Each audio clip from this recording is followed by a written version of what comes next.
we all saw it together in real time. But again, yeah, that just kind of speaks to where Jacurri needs to do work to improve.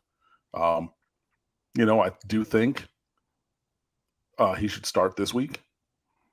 I think if you want to go to a 2 quarterback rotation with him and Jake Garcia, I would rather see that in like series as opposed to plays, because it's unfair to Jake Garcia when you have 3rd and 13 just to bring him in off the sideline. It's like, so you got a good defensive line on the other side, you have a bad offensive line protecting him, and you're going to have the defensive ends with their ears pinned back just to rush the passer.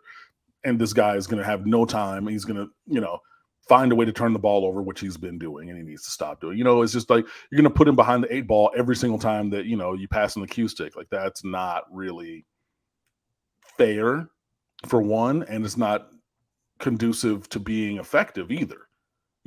Maybe sometimes you call that quarterback draw. Maybe sometimes you run that screen pass with Jacurri just to give him the entire series. So I would rather that than like every play kind of a thing, back and forth. But it's going to be a tall task to beat Pittsburgh because they're a competent team. They're tough defensively. And not that they've had Miami's number per se, but like, again, if you give up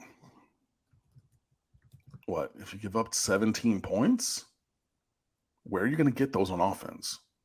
It's, unless you're doing the thing like you did against Georgia Tech and did for the first 45 minutes against Clemson, and you're going to win the turnover, battle by 2 or 3, and as bad as that beatdown was on Saturday, Miami had the ball down 16 inside the Clemson 40.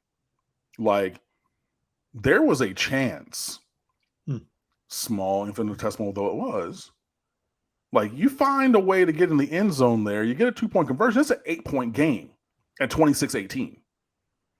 Clearly, we know how it ended up. But, like, that game was in, like, you could hear the Miami fans who traveled to Clemson, South Carolina, like, it was, even the broadcast was like, well, okay, we got to see, if, what's going on with Clemson. They didn't want to call it Clemsoning because it wasn't to that level, but it was like Clemsoning wasn't in the room, but Clemsoning like cracked the door and peeked an eye through. You know what I mean? Like, it was just like they kept turning the ball over and they kept doing, some, negative things and letting a bad team hang around, which, let's be honest, Miami's not a good team this year, but letting a team hang around, having the ball inside your 40, down 2 scores midway through the 4th quarter, like 10 minutes left, like a couple plays go a different way. We could have been in it all the way to the end. And again, you've seen other teams who've been not great, Pittsburgh in previous years, Syracuse a couple times taking Clemson to the brink or beating them. And, that game was not the blowout that it ended up being until pretty much the end. So, I hate to say, no, Georgia Tech was our most complete game. No. Miami versus Georgia Tech was the most complete game by far. So I'm not saying that like we were all the way there, but this was definitely at least the first 45. Well, I would say more than that because into the 4th quarter. So I would say about maybe the first 50, 55 minutes of the game. Well, not 55, like 53 minutes of the game. Even with it being a 26-10 score through that point of the game, that's a moral victory,